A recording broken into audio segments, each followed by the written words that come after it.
So, hello and welcome back to another evening with Mary Shelley, where I have broken out the coziest, warmest thing I own because we are currently in a deep freeze and my furnace is struggling to keep up with the fact that it's like -5 degrees outside. That's Fahrenheit, not Celsius. It's cold. So I busted out my wearable blanket, which is like the coziest thing that I have ever bought, and probably one of my favorite things that I've bought recently. I mean, I bought it last year, but wonderful. It goes down past my knees, and it's just like very warm. So I appreciate it. But we're going to be jumping back in and recommencing with Victor's tale. Personally, I think we should have just stuck with the monster. He's much more sympathetic, which is ironic because he is legitimately a murderer, not just kind of like Victor Frankenstein, a murderer by omission. He actually is a murderer. And I think it's quite ironic in a way that I sympathize more with the actual murderer in the story than I do with the narrator, but maybe that was Mary Shelley's intention all along. I don't know. That is definitely what I am picking up, and Victor and his friend Henry are on their way to London so that Victor can do some research and find out some new things so he can make a female for the monster, which will hopefully, at least in his mind, send the monster far, far away, never to trouble him again, so he can get married to his childhood friend. I somehow feel like this is probably all going to go wrong, but we shall see as we jump back into Volume 3 of Mary Shelley's Frankenstein, the Modern Prometheus, with chapters 2 and 3, and these look fairly long, so this might be a decent length video. Chapter 2. London was our present point of rest. We determined to remain several months in this wonderful and celebrated city. Clerval desired the intercourse of the men of genius and talent who flourished at this time, but this was with me a secondary object. I was principally occupied with the means of obtaining the information necessary for the completion of my promise, and I quickly availed myself of the letters of introduction that I had brought with me, addressed to the most distinguished natural philosopher. If this journey had taken place during my days of study and happiness, it would have afforded me inexpressible pleasure. But a blight had come over my existence, and I only visited these people for the sake of the information they might give me on the subject in which my interest was so terribly profound. Company was irksome to me. When I was alone, I could fill my mind with the sights of heaven and earth. The voice of Henry soothed me, and I could thus cheat myself into a transitory peace. But busy, uninteresting, joyous faces brought despair to my heart. I saw an insurmountable barrier placed between me and my fellow men. This barrier was sealed with the blood of William and Justine, and to reflect on the events connected with those names just filled my soul with anguish. But in Clerval, at least, I saw the image of my former self. He was inquisitive and anxious to gain experience and instruction. The difference of manners which he observed was to him an inexhaustible source of instruction and amusement. He was also pursuing an object he had long had in view. His design was to visit India, in the belief that he had his knowledge of its various language, and in the views he had taken of its society, he thought he had the means of materially assisting the progress of European colonization and trade. In Britain, he could further the execution of this plan. He was forever busy, and the only check on his enjoyment was my sorrowful and dejected mind.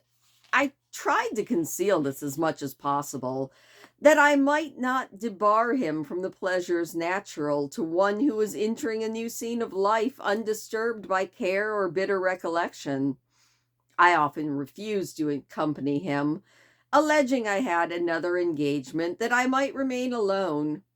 I also now began to collect materials necessary for my new creation, and this was to me like the torture of simple drops of water continually falling on my head. Every thought that was devoted to it was extreme anguish, and every word that I spoke an allusion to it caused my lips to quiver and my heart to palpitate. After passing months in London, we received a letter from a person in Scotland who had formerly been our visitor in Geneva. He mentioned the beauties of his native country and asked us if those were not sufficient allurements to induce us to prolong our journey as far north as Perth, where he was residing. Clerval eagerly desired to accept this invitation, and I, although I abhorred society, wished to view again mountains and streams and all the wondrous works with which nature adorns her chosen dwellings. We had arrived in England in the beginning of October, and it was now February. We accordingly determined to commence our journey towards the north at the expiration of another month. In this expedition, we did not intend to follow the great road to Edinburgh, but to visit Windsor, Oxford, Matlock, and the Cumberland Lakes, resolving to arrive at the completion of this tour around the end of July. I packed up my chemical instruments and the materials I had collected, resolving to finish my labors in some obscure nook in the northern highlands of Scotland. We quit London on the 27th of March and remained a few days at Windsor, rambling in the beautiful forest. This was a new scene to us mountaineers. Majestic oaks, the quality of the game, the herds of stately deer were all novelties to us. From there, we proceeded to Oxford. As we entered the city, our minds were filled with the remembrance of the events that had been transacted there more than a century and a half before. It was here that Charles I had collected his forces. This city had remained faithful to him after the whole nation had forsaken his cause to join the standard of Parliament and liberty. The memory of that unfortunate king and his companions, the amiable Falkland, the insolent Gorig, his queen, and his son, gave a peculiar interest to every part of the city which they might be supposed to have inhabited. The spirit of elder days found a dwelling here, and we delighted tracing its footsteps. If these feelings had not found an imaginary gratification, the appearance of the city had yet in itself sufficient beauty to obtain our admiration. The colleges are ancient and picturesque. The streets are almost magnificent, and the lovely Isis which flows beside it through the meadows of exquisite green is spread forth into a placid expanse of waters which reflects a majestic assemblage of towers, spires, and domes embossed amongst aged trees. I enjoyed this scene, and yet my enjoyment was embittered both by the memory of the past and the anticipation of my future. I was formed for peaceful happiness.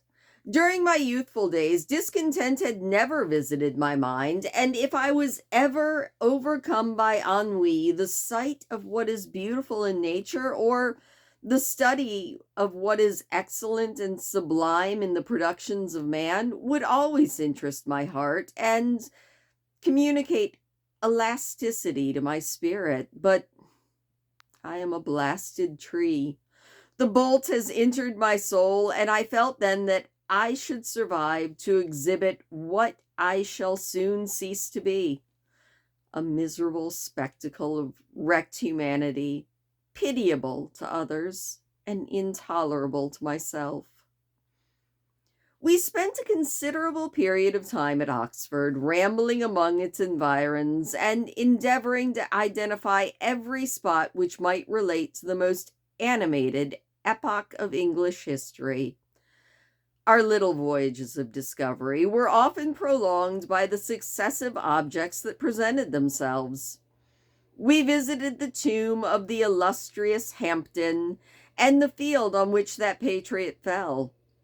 For a moment, my soul was elevated from its debased and miserable fears to contemplate the divine ideas of liberty and self-sacrifice, of which these sites were the monuments of the remembrancers. For an instant, I dared shake off my chains and look around me with a free, lofty spirit. But the iron had eaten into my flesh, and I sank again, trembling and hopeless, back into my miserable self.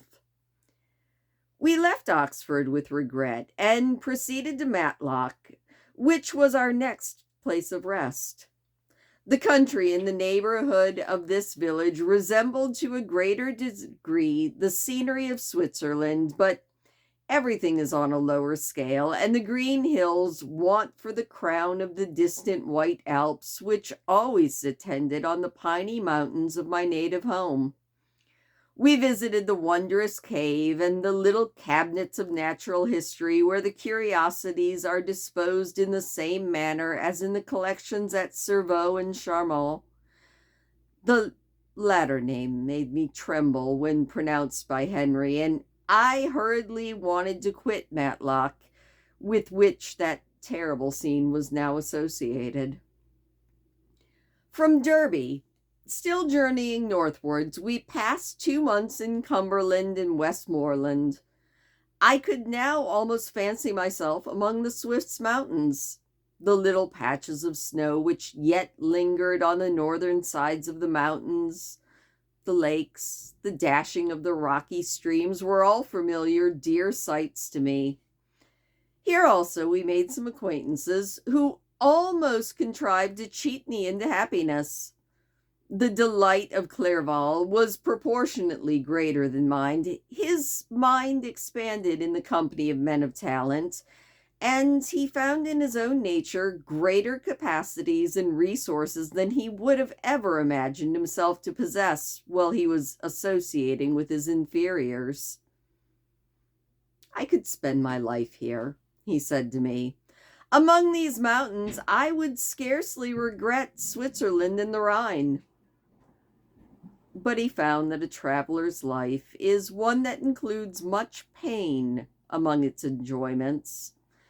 His feelings are forever on the stretch, and when he begins to sink into repose, he finds himself obliged to quit that on which he rests in pleasure for something new, which again engages his attention, which he then also forsakes for new novelties. We had scarcely visited the various lakes of Cumberland and Westmoreland, and conceived an affection for some of the inhabitants, when the period of our appointment with our Scotch friend approached, and so we left them to travel on. For my own part, I was not sorry. I had now neglected my promise for some time, and I feared the effects of the demon's disappointment. He might remain in Switzerland and wreak his vengeance on my relatives there. This idea pursued me, and it tormented me at every moment from which I might otherwise have found repose and peace.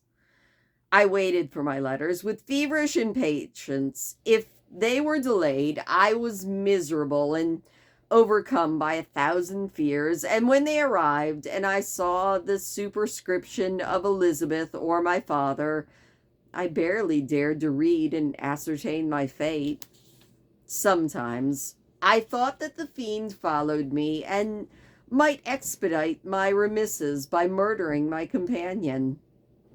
When those thoughts possessed me, I would not leave Henry for a moment, but followed him like a shadow to protect him from the fancied rage of his destroyer. I felt as if I had committed some great crime, the consciousness of which haunted me. I was guiltless, but I had indeed drawn down a horrible curse upon my head, as mortal as that of having done a crime. I visited Edinburgh with languid eyes and mind, and yet that city might have interested the most unfortunate of beings. Clerval did not like it as well as Oxford, for the antiquity of the latter city was more pleasing to him, but the beauty and regularity of the new town of Edinburgh, with its romantic castle and its environs, the most delightful in the world, Arthur's Seat, St. Bernard's Well, and the Pentland Hills, those compensated him for the change, and they filled him with cheerfulness and admiration. But I was impatient to arrive at the end of our journey. We left Edinburgh in a week, passing through Cupar, St. Andrews, and along the banks of the Tay, on to Perth, where our friend was expecting us. But I was in no mood to laugh and talk with strangers, or to enter into their feelings or plans with the good humor expected out of a guest, and accordingly I told Clerval that I wished to make the tour of Scotland alone. "Please do," I said. "Enjoy yourself, and let this be our rendezvous. I may be absent a month or two, but do not interfere with my motions. I entreat you, leave me in peace and solitude for a short time, and when I return, I hope it will be with a lighter heart, more congenial to your temperament." Henry wanted to dissuade me, but seeing I was bent on this plan, he ceased to argue. He entreated me to write often. "I would rather be with you," he said, "in your solitary rambles than with these Scotch people who I do not know. Hasten then, my dear friend, to return, that I may again feel myself somewhat at home, which I just can't do when you're gone." Having parted from my friend, I determined to visit some remote spot of Scotland and finish my work in solitude. I did not doubt but that the monster followed me and would discover himself to me as soon as I finished, so that he might receive his companion. And so with this resolution, I traversed the northern highlands, and I fixed on one of the remotest of the Orkneys as the scene of my labors. It was a place fitted for such a work, being hardly more than a rock whose high sides were continually beaten upon by waves. The soil was barren, scarcely affording pasture for a few miserable cows, and oatmeal for its inhabitants, which consisted of 5 people, whose gaunt and scraggly limbs gave tokens of their miserable fate. Vegetables and bread, when they indulged in these luxuries, and even fresh water, was to be procured from the mainland, which was about 5 miles away. On the whole island, there were only 3 miserable huts, and one was vacant when I arrived. This I immediately hired. It contained but 2 rooms, and these exhibited all the squalidness of the most miserable poverty. The thatch had fallen in, the walls were unplastered, and the door was off its hinges. I ordered it to be repaired, bought some furniture, and took possession, an incident which would doubtless have occasioned some surprise, had not all of the senses of the cottagers been benumbed by want and squalid poverty. As it was, I lived ungazed at and unmolested, barely even thanked for the pittance of food and clothes which I gave. That's how much suffering does blunt even the coarsest sensations of men. In this retreat, I devoted the mornings to labor, but in the evening, when the weather permitted, I walked on the stony beach of the sea to listen to the waves as they roared and dashed at my feet. It was a monotonous, yet ever-changing scene. I thought of Switzerland. It was so different from this desolate, appalling landscape. Its hills are covered with veins, and its cottages are scattered thickly upon the plain. Its fair lakes reflect a blue, gentle sky, and when troubled by the winds, their tumult is like the play of a lively infant when compared with the roarings of the ocean. In this manner, I distributed my occupations when I first arrived, but as I proceeded in my labor, it became every day more horrid and irksome to me. Sometimes I could not prevail on myself to enter my laboratory for several days, and at other times I toiled day and night in order to complete my work. It was indeed a filthy process in which I was engaged. During my first experiment, a kind of enthusiastic frenzy had blinded me to the horror of what I was doing. My mind was intently fixed on the consummation of my labor, and my eyes were shut to the horror of the proceedings. But now I went into it in cold blood, and my heart was often sickened by the work of my hands.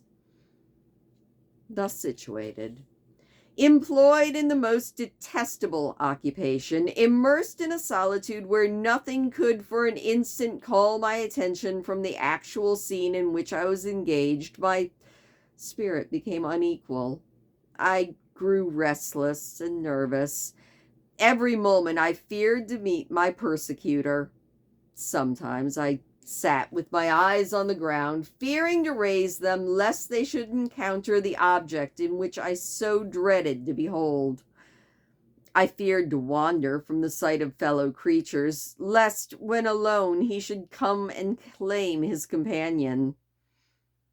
In the meantime, I worked on, and my labor was already considerably advanced. I looked towards its completion with a tremulous, eager hope, which I dared not trust myself to question, but it was intermixed with obscure forebodings of evil, which just made my heart sicken inside of my bosom.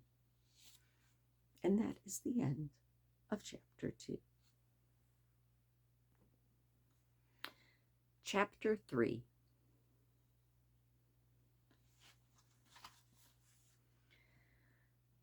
I sat one evening in my laboratory.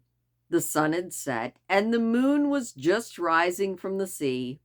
I had not sufficient light for my employment, and I remained idle, in a pause of consideration of whether I should leave my labor for the night, or hasten its conclusion by an unremitting attention to it. As I sat, a train of reflection occurred to me, which led me to consider the effects of what I was now doing. 3 years ago, I was engaged in the same manner, and had created a fiend whose unparalleled barbarity had desolated my heart, and filled it forever with the bitterest of remorse. I was now about to form another being, of whose disposition I was alike ignorant. She might become 10,000 times more malignant than her mate, and delight for its own sake in murder and wretchedness. He had sworn to quit the neighborhood of man, to hide himself in the deserts, but she had not, and she, who in all probability was to become a thinking and reasoning animal, might refuse to comply with a compact made before her creation. They might even hate each other. The creature who already lived loathed his own deformity, and might he not conceive a greater hatred for it when it came in front of his eyes in a female form? She also might turn with disgust from him to the superior beauty of man. She might quit him, and he be again alone, and exasperated by the fresh provocation of being deserted by one of his own species. Even if they did leave Europe and inhabit the deserts of the New World, one of the first results of those sympathies for which the daemon thirsted would be children, and a race of devils would then be spread upon the earth, who might make the very existence of the species of man a condition both precarious and filled with terror. Did I have the right, for my own benefit, to inflict this curse upon everlasting generations? I had before been moved by the sophisms of the being I had created. I had been struck senseless by his fiendish threats, but now, for the first time, the wickedness of my promise hit me, and I shuddered to think that future ages might curse me as their pest, whose selfishness had not hesitated to buy its own peace at the price, perhaps, of the existence of the entire human race. I trembled, and my heart failed within me when, on looking up, I saw by the light of the moon the demon at the casement. A ghastly grin wrinkled his lips as he gazed on me where I sat, fulfilling the task he had given me. Yes, he had followed me in my travels. He had loitered in forests and hid himself in caves or taken refuge in the wide, deserted heath. And he now was come to mark my progress and claim the fulfillment of my promise. As I looked at him, his face expressed the utmost extent of both malice and treachery. I thought, with a sensation of madness, about my promise of creating another like him, and, shaking with passion, I tore to pieces the thing on which I was engaged. The wretch saw me destroy the creature on whom his future existence depended for happiness, and with a howl of devilish revenge, he withdrew. I left the room and, locking the door, made a solemn vow in my own heart never to resume my labors, and then, with a trembling step, I sought my own apartment. I was alone. No one was with me to dissipate the gloom and to relieve me from the sickening oppression of my most terrible dreams. Hours passed, and I remained near my window, gazing on the sea. It was almost motionless, for the winds were hushed and all of nature slept under the eye of the quiet moon. A few fishing vessels speckled the water, and now and then the gentle breeze wafted the sound of voices as the fishermen called to each other. I felt the silence, although I was hardly conscious of how profound it was, until my ear was suddenly arrested by the paddling of oars near the shore, and a person landing close by my house. In a few moments, I heard the creaking of my door, as if someone endeavored to open it softly. I shook from head to foot. I felt a presentiment of who it was, and I wished to rouse one of the peasants who dwelt in a cottage not far from mine, but I was overcome by the sensation of helplessness, so often felt in frightened dreams when you in vain endeavor to fly from an impending danger. I was rooted to the spot. Soon enough, I heard the sound of footsteps along the passage, and the door opened, and the wretch who I dreaded appeared. Shutting the door, he approached me and said in a smothered voice, "You have destroyed the work on which you began. What is it that you intend? Do you dare break your promise? I have endured toil and misery. I left Switzerland with you. I crept along the shores of the Rhine, among its willow islands and over the summits of its hills. I have dwelt months in the heaths of England and among the deserts of Scotland. I have endured incalculable fatigue, cold, and hunger. Do you dare destroy my hope? Begone! I do break my promise," I said. "Never will I create another like you, equal in deformity and wickedness." "I reasoned with you before," he said, "but you have proven yourself unworthy of my condescension. Remember that I have power You believe yourself miserable now, but I can make you so wretched that the light of day will be hateful to you. You are my creator, but I am in charge. Obey." "The hour of my irresolution is past," I said, "and the period of your power has arrived. Your threats cannot move me to do an act of wickedness, but they confirm in me a determination of not creating you a companion for vice. Shall I, in cool blood, set loose upon the earth a demon whose delight is death and wretchedness? Begone! I am firm, and your words will only exasperate my rage." The monster saw determination in my face, and he gnashed his teeth in the impotence of anger. "Shall each man," he cried, "find a wife for his bosom, and each beast have a mate, and I be alone? I had feelings of affection, and they were requited by desolation and scorn. Man, you may hate, but beware. Your hours shall pass in dread and misery, and soon the bolt will fall which must ravish you from happiness forever. Are you to be allowed to be happy, while I grovel in the intensity of my wretchedness? You can blast my other passions, but revenge remains. Revenge, henceforth, is dearer than light or food. I might die, but first you, my tyrant, my tormentor, you shall curse the sun that gazes on your misery.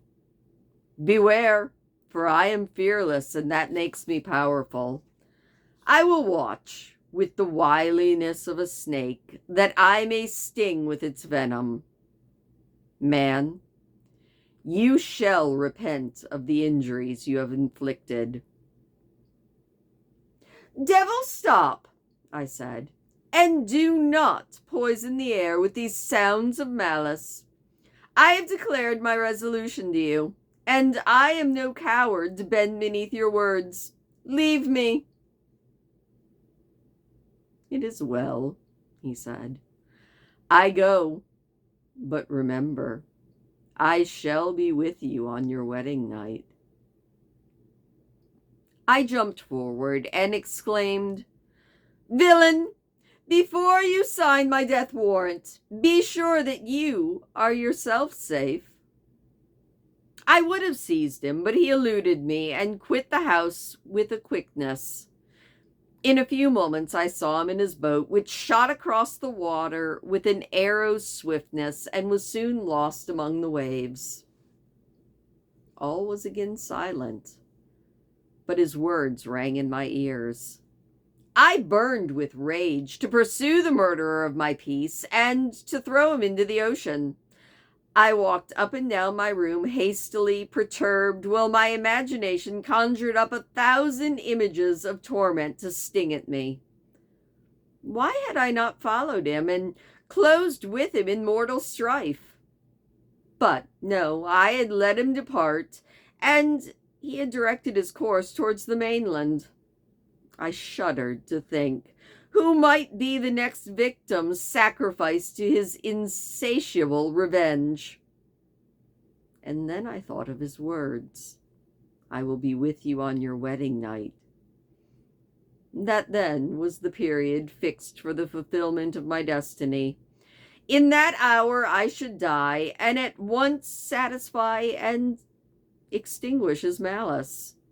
The prospect did not move me to fear, but when I thought of Elizabeth, of her tears and endless sorrow, when she should find her beloved so barbarically taken from her, tears, the first that I had shed for many months, streamed from my eyes, and I resolved not to fall before my enemy, not without a bitter struggle. The night passed, and the sun rose from the ocean. My feelings became calmer, if it might be called calmness, when the violence of rage sinks into the depths of despair. I left the house, the horrid scene of last night's contention, and I walked the beach of the sea, which I almost regarded with an insufferable barrier. It was between me and my fellow creatures. Nay, a wish that such should provide the fact stole across me. I desired that I might pass the rest of my life on that barren rock, wearily, it is true, but not interrupted by any sudden shocks of misery. If I went home, it was to be sacrificed or to see those who I most loved die under the grip of a demon that I had created. I walked around the aisle like a restless specter, separated from all that it loved and miserable. When it became noon and the sun rose higher, I lay down on the grass and I was overpowered by a deep sleep. I had been awake the whole of the last night. My nerves were agitated and my eyes inflamed by watching and misery. The sleep into which I now sank refreshed me. And when I awoke, I again felt as if I belonged to a race of humans, and I began to reflect upon what had passed with greater composure. But still the words of the fiend rang in my ears like a death knell. They appeared like a dream, but distinct and oppressive, as reality is. The sun far descended, and I still sat on the shore satisfying my appetite, which had become ravenous with an oaten cake, when I saw a fishing boat land near me, and one of the men brought me a packet. It contained letters from Geneva and one from Clerval entreating me to join him. He said that he was wearing away his time fruitlessly where he was, that letters from the friends he had made in London wanted him to return and complete the negotiations they had entered into for his Indian trip. He could no longer delay his departure, but as his journey to London might be followed even sooner than he now thought by a longer voyage, he begged me to bestow as much of my society on him as I could spare. He besought me, therefore, to leave my solitary isle and meet him in Perth, so that we could go south together. This letter, in a degree, recalled me to my life, and I was determined to quit my island in 2 days. But before I left, there was a task to perform on which I shuddered. I must pack up my chemical instruments, and for that purpose I must enter the room which had been the scene of my odious work, and I must handle those utensils, the sight of which was sickening to me. The next morning at daybreak, I summoned my courage and unlocked the door of my laboratory. The remains of the half-finished creature, of whom I had destroyed, were scattered on the floor, and I almost felt as if I had mangled the living flesh of a human. I paused to collect myself, and then I entered the chamber. With trembling hands, I conveyed the instruments out of the room, but I reflected that I ought not leave the relics of my work to excite the horror and suspicion of the peasants. So I accordingly put them into a basket with a great quantity of stones, and laying them up, was determined to throw them into the sea that very night. In the meantime, I sat on the beach, employed in cleaning and arranging all of my chemical apparatuses.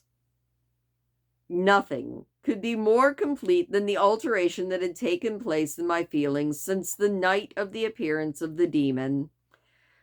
Before, I had regarded my promise with a gloomy despair as a thing with whatever consequences had to be done. But now I felt as though a film had been taken from in front of my eyes, and for the first time I saw clearly. The idea of renewing my labors did not for one moment occur to me. The threat that I had heard was weighing on my thoughts, but I did not reflect that a voluntary act of mine could stop it.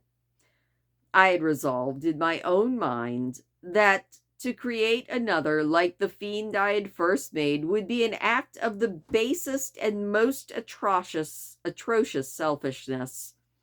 So I banished from my mind every thought that could lead to any different conclusion. About 2 or 3 in the morning, the moon rose, and I then, putting my basket on board a little skiff, sailed out about 4 miles from the shore. The scene was perfect and solitary. A few boats were returning towards land, but I sailed away from them.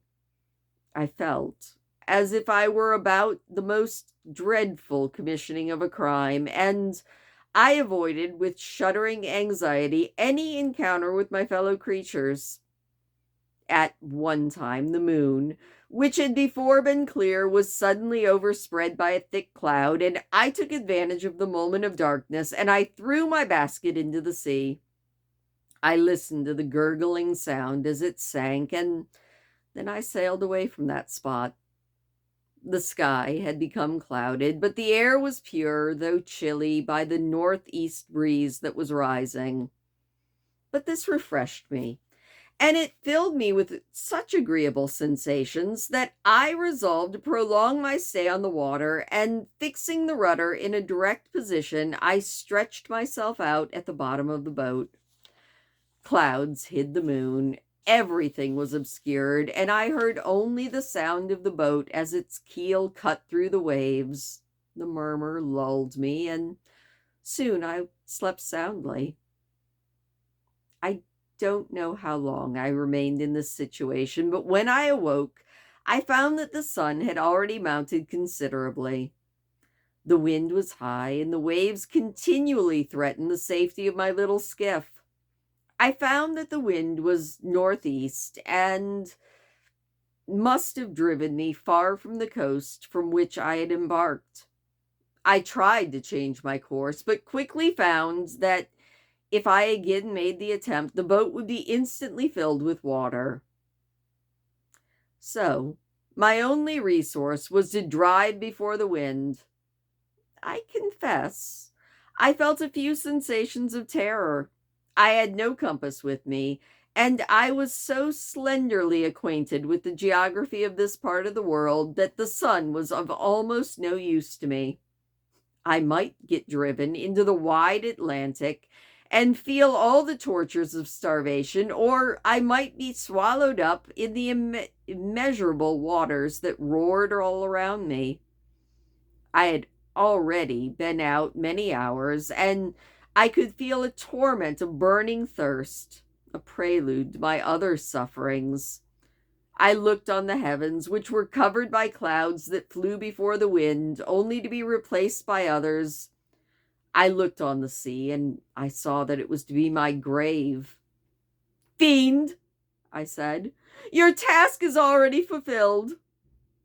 I thought of Elizabeth, of my father, and of Clerval, everyone left behind, on whom the monster might satisfy his sanguinity and merciless passion.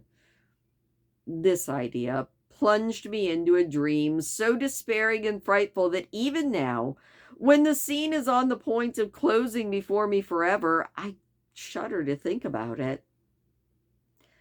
Some hours went by, but by degrees, as the sun declined towards the horizon, the wind died to a gentle breeze, and the sea became free of breakers. But these gave place to a heavy swell. I felt sick and hardly able to hold the rudder when suddenly I saw a line of high land to the south. Almost spent as I was by fatigue and the dreadful suspense that I had endured for hours, this sudden certainty of living rushed like a flood of warm joy into my heart, and tears sprang to my eyes. How mutable are our feelings, and how strange is that clinging love we have of life even when we're miserable. I constructed another sail with part of my own clothing, and I eagerly steered course towards the land. It had a wild, rocky appearance, but as I came nearer, I easily perceived the traces of cultivation. I saw boats near the shore, and I found myself suddenly transported back to the neighborhood of civilized man. I carefully traced the windings of the land, and I hailed a steeple which I at length saw rising from behind a small promontory. As I was in the state of extreme debility, I resolved to sail directly towards the town as a place where I could most easily procure nourishing food. Thankfully, I had some money with me. As I turned the promontory, I perceived a small, neat town and a good harbor, which I entered, my heart bounding with joy at my unexpected escape from death. As I was busy in fixing the boat and arranging the sails, several people crowded towards me. They seemed as much surprised at my appearance, but instead of offering me any assistance, they were whispering together with gestures that at any other time might have produced in me a sensation of alarm. As it was, I merely remarked that they spoke English, and I therefore addressed them in that language. "My good people," I said, "will you be so kind as to tell me the name of this town and inform me where I am?" "You'll know that soon enough," said a man with a hoarse voice. "Maybe you are come to a place which will not prove much to your taste, but you will not be consulted as to your quarters, I promise you." I was exceedingly surprised on receiving such a rude answer from a stranger, and I was also disconcerted on perceiving the frowning and angry faces of his companions. "Why do you answer me so roughly?" I said. "Surely, is it not the custom of Englishmen to receive strangers so poorly?" "I don't know," said the man, "what the custom of the English may be, but it is of the custom of the Irish to hate a villain." Well, this strange dialogue continued. I perceived the crowd rapidly increasing. Their faces had a mixture of curiosity and anger, which annoyed and, to a small degree, alarmed me. I asked the way to the inn, but no one replied. I then moved forward, and a murmuring sound arose from the crowd as they followed and surrounded me, when an ill-looking man approached and tapped me on the shoulder and said, "Come, sir, you must follow me to Mr. Kerwin's and give an account of yourself." "Who is Mr. Kerwin? Why should I give an account of myself? Is this not a free country?" I said. "Aye, sir, free enough for honest folk. Mr. Kerwin is a magistrate, and you are to give an account of the death of a gentleman who we found murdered here last night." This answer startled me, but I recovered myself. I was innocent. That could be easily proved, so accordingly I followed my conductor in silence and was led to one of the best houses in town. I was ready to sink from fatigue and hunger, but being surrounded by a crowd, I thought it polite to rouse all of my strength so that no physical debility might be construed into apprehension or guilt. Little did I then expect the calamity that was in a few moments to overwhelm me and extinguish in horror and despair all of my fear of ignominy or death. But I must pause here, for it requires all of my fortitude to recall the memory of the frightful events that I am about to tell you.